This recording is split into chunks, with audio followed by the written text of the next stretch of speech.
The next one is a love poem, which grew out of noticing that I had somehow managed to collect a number of men's shirts in my closet. And I realized that I grew up more with shirts than I did with blouses because of these brothers, and I kind of attribute this collection of shirts to that, but I realized that this really was a kind of biography if I really went into who these shirts belonged to. So that's how, where I took the energy for the poem, called The Shirts. They would be shamed to see back at us, themselves among the others. I have done this, have hung them side by side. Did I ask this, or did they come to me? And what can it mean that I keep their shapes without them? They are all colors, and one has thin stripes with lavender. My hands from the sleeves are another's reminding, and the small, exact musculature of his arms takes on my body. When I left, he said, "Take this until I see you next." Much later, he would tell her name, the woman who bought it, its changed face where my breasts force out, and the one thought, our size the same. The green one like the moss light of lovers on the forest floor, its shoulders too broad, the collar sharp with intention. Flannel, the fur of winter, fires that light up the forehead and cast the eyes in shadow. In it, I am the young girl whose protector fills her with dread and does not return. Its caution, don't wear this when you meet her. This one is blue, and the man of it had eyes like that. Blue, I said, send me some good books so I know how you think. He had a lot of shirts like this one. When I took it, he could not miss it as the special one.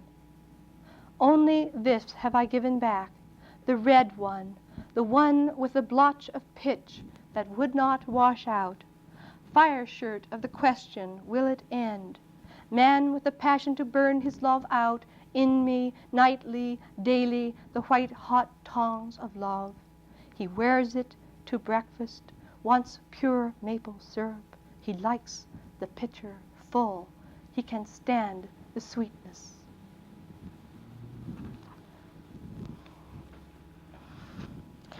Well, I think we'll go now to some poems from the Irish section in Under Stars. Kind of good to prepare for the poem I'm thinking of by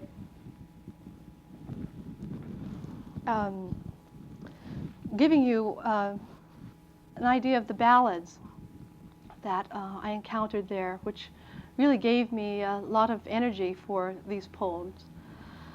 The people that I was traveling with were poets and musicians, and I lived in Northern Ireland for about 3 months, and then I was near Sligo, about 20 miles from Sligo, for about 3 or 4 months there also, and then traveling at large another period of time. And then I've returned several times since, and these musicians have become my real pals, and they come over here and I go to their festivals over there. And I began to get bored with just watching all the time, so I began to learn some of these songs and to sing them to myself around and not think too much of it. And then at the end of one drunk evening, got persuaded to sing and got encouraged. So I've done this to introduce these poems, and it's a kind of singing which is very good for a poet, because you tend to travel a lot, to gypsy around this country as a poet. And I grew up playing the piano, and I've never had any accompanying music since then, because it's been hard to pack a piano around. So this is just the voice, and it's the kind of singing called Sean-Nós singing. And the usual scene for such singing is the pub scene, and even though it is the voice alone, there will be a lot of fiddle music, and then somebody will say, let's have a song, and this pub will get incredibly quiet. And even though everybody has been drinking and yelling and talking, and then the song will be sung. A lot of these are very romantic songs, and the ones that I like to sing have ghosts in them. The one I'm thinking of is a love song, though. How can I live on the top of a mountain with no money in my pocket nor gold for to count it? I would let the money go all for to please her fancy, for I will marry no one but my bonny blue-eyed lassie. She's my bonny blue-eyed lassie with an air so sweet and tender. Her nature's like the swan that floats, her ways so neat and slender.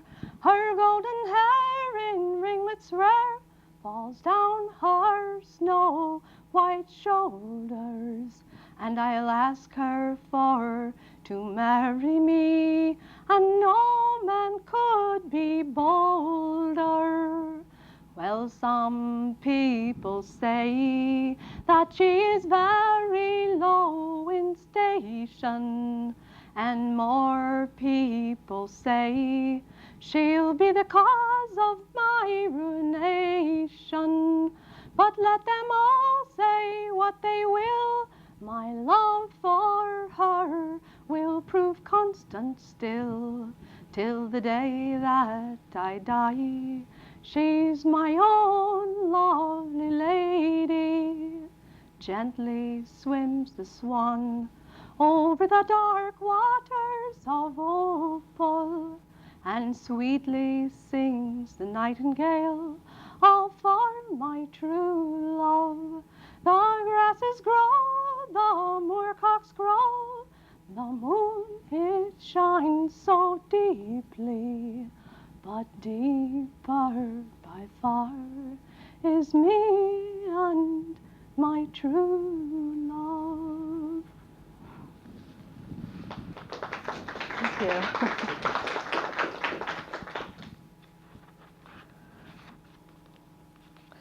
The poem is called The Ritual of Memories. It's a poem that one of the poets there said, weren't you afraid to write that because it kind of involves calling the dead up? I said I didn't have any choice. This voice just started to come through me, and I had to take it. There just wasn't any choice. It's a kind of, I imagine the speaker is a kind of gypsy. I was living in a seaside village called Strand Hill. If you ever go to Sligo, where near Yeats is buried, you'll hear of Strand Hill. It's about 5 minutes from there on the ocean. And I could see the ocean. I think I got a lot of power from looking at the ocean every day. This is called The Ritual of Memories. I believe that memories reside cellularly in our bodies. And this poem kind of enacts that.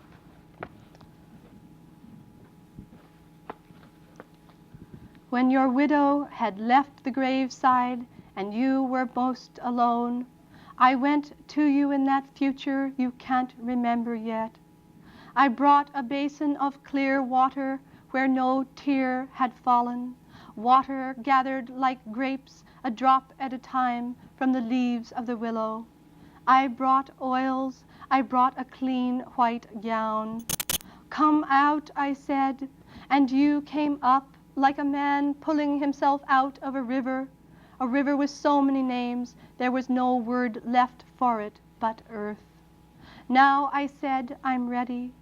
These eyes that have not left your face since the day we met, wash these eyes. Remember, it was a country road above the sea, and I was passing from the house of a friend. Look into these eyes where we met.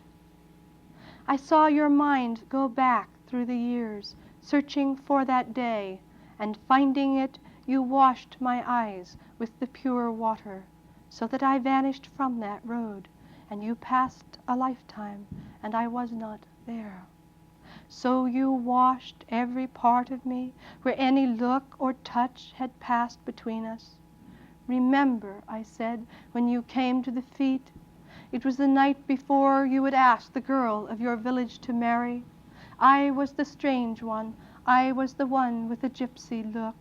Remember how you stroked these feet.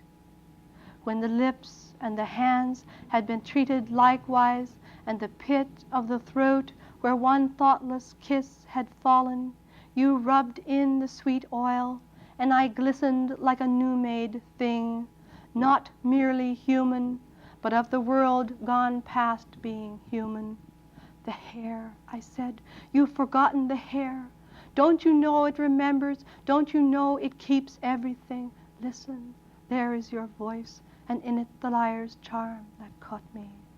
You listened, you heard your voice, and a look of such sadness passed over your dead face that I wanted to touch you. Who could have known I would be so held? Not you in your boyish cunning, not me in my traveler's clothes. It's finished. Put the gown on my shoulders. It's no life in the shadow of another's joys. Let me go freely now. One life I have lived for you. This one is mine.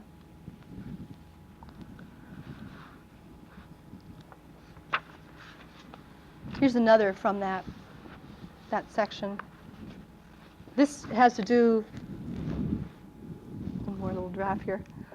This has to do with living also in the west of Ireland and the fears along the border in the west of Ireland. I found that I was actually more frightened when I was in the west of Ireland than I was in Belfast in a lot of respects. Because there was more talk about it.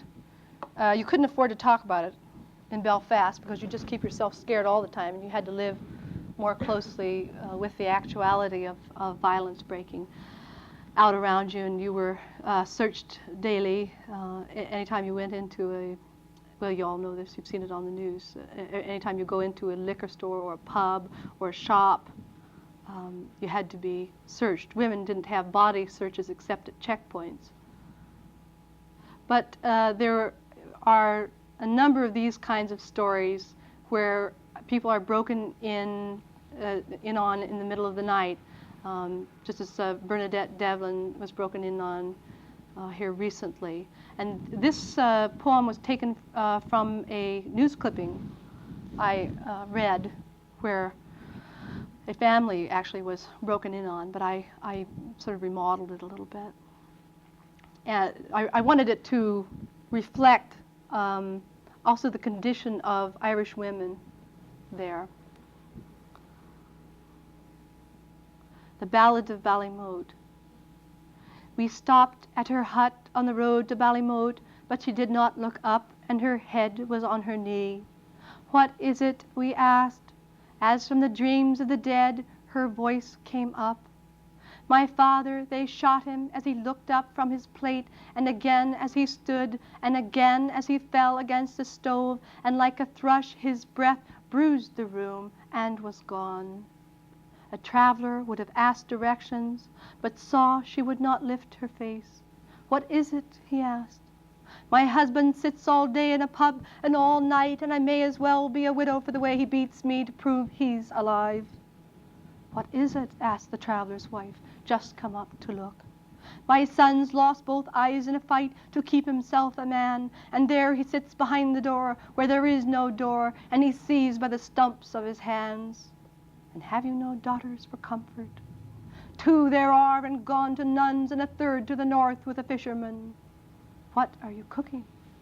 Cabbage and bones, she said. Cabbage and bones.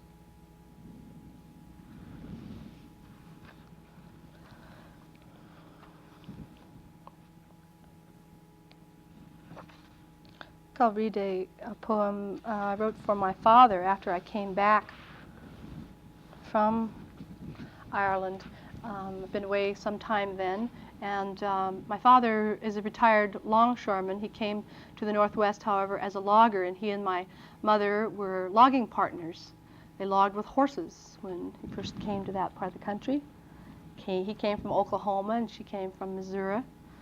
Courted one another for 10 years, thing that's kind of unusual these days to hear about. Courted one another through the mails for 10 years. Very brief appearances. And my father had had a heart attack and told me about this when I got back. And since he's retired, he doesn't do much except play cards and fish. And then when I'm there, my job is to go pick him up after he's finished playing cards down at the Chinook Tavern there. And usually make him some coffee afterwards, and we sit up and talk. And this particular night was the night before I would go away again, and I was moving to another part of the country as usual. And it was as though he wanted to really tell me something lasting about his life, as though if this were the last time he would see me, because he had had this warning, he felt, he wanted to say some things.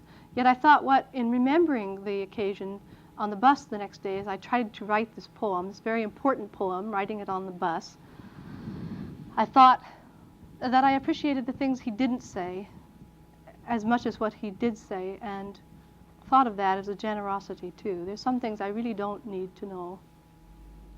It's called 3 a.m. Kitchen, My Father Talking. For years it was land working me, oil fields, cotton fields, then I got some land. I worked it. Them days you could just about make a living. I was logging. Then I sent to Missouri. Mama come out. We got married. We got some kids. 5 kids. That kept us going. We bought some land near the water. It was cheap then. The water was right there. You just looked out the window. It never left the window. I bought a boat, 14-footer. There was fish out there then. You remember, we used to catch 6, 8 fish, clean them right out in the yard. I could have fished to China. I quit the woods one day, just walked out, took off my corks, said, that's it. I went to the docks. I was driving winch. You had to watch to see nothing fell out of the sling. If you killed somebody, you'd never forget it. All those years I was just working. I was on edge every day, just working. You kids, I could tell you a lot, but I won't. It's winter. I play a lot of cards down at the tavern. Your mother, I have to think of excuses to get out of the house. You're wasting your time, she says. You're wasting your money. You don't have no idea, 3C. I run out of things to work for. Hell, why shouldn't I play cards? 3C. Some days now, I just don't know.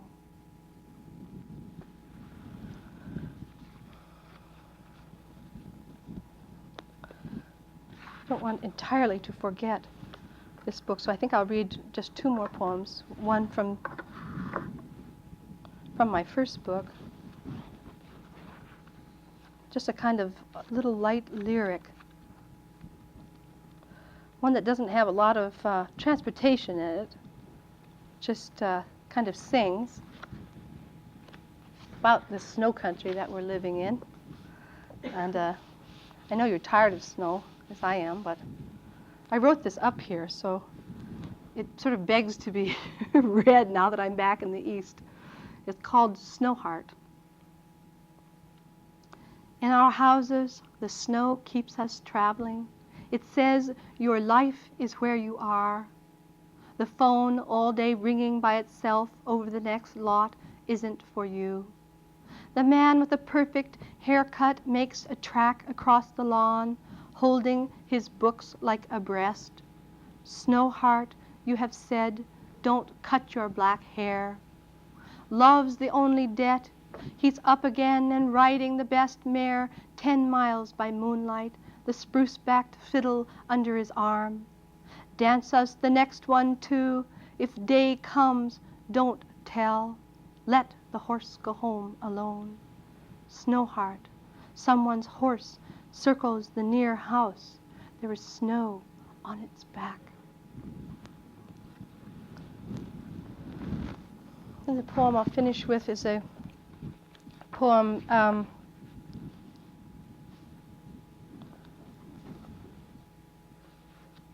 I wrote to to celebrate a young man's telling me a very intimate thing about how his mother was dying of cancer, and his father was a doctor, but the doctor was totally unable to handle the close kind of physical contact that you had to do in nursing the mother, oddly enough.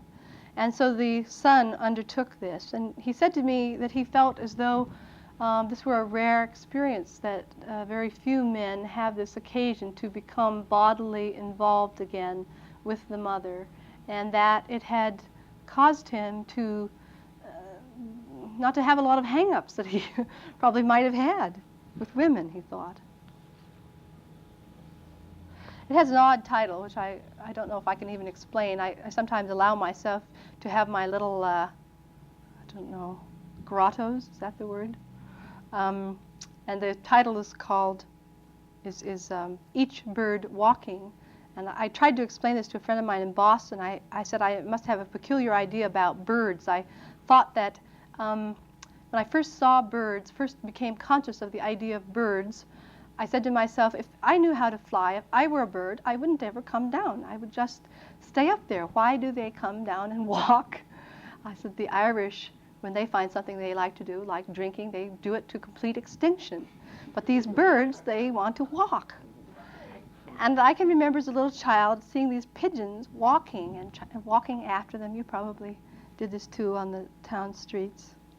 So that I think of birds walking as a very arduous thing. Each bird walking. Not while, but long after he had told me, I thought of him washing his mother, his bending over the bed and taking back the covers. There was a basin of water, and he dipped a wash rag in and out of the basin, the rag dripping a little onto the sheet as he turned from the bedside to the nightstand and back, there being no place on her body he shouldn't touch because he had to, and she helped him, moving the little she could, lifting so he could wipe under her arms, a dipping motion in the hollow, then working up from the feet, around the ankles, over the knees, and this last, opening her thighs and running the rag firmly and with the cleaning thought up through her crotch, between the lips, over the V of thin hairs, as though he were a mother who had the excuse of cleaning to touch with love and indifference the secret parts of her child, to graze the sleepy sexlessness in its waiting to find out what to do for the sake of the body, for the sake of what only the body can do for itself. So his hand, softly at the place of his birthlight, and she, eyes deepened and closed in the dim room, and because he told me her death, as important to his being with her, I could love him another way. Not of the body alone, or of its making, but carried in the white spires of trembling, until what spirit, what breath we were, was shaken from us, small then, the word holy. He turned her on her stomach and washed the blades of her shoulders, the small of the back. That's good, she said, that's enough. He cut the grapefruit for our breakfast, so a little of the rind stayed with each bite, bitter against the sharp. The mouth shivered after, and he said he could see her again, standing at a counter in his childhood. On our lips that morning, the tart juice of the mother's, so strong in remembrance, no asking, no giving, and what you said, this being the end of our loving, so as not to hurt the closer one to you, made me look to see what was left of us with our sex taken away. Tell me, I said, something I can't forget. Then the story of your mother, and when you finished, I said, that's good, that's enough.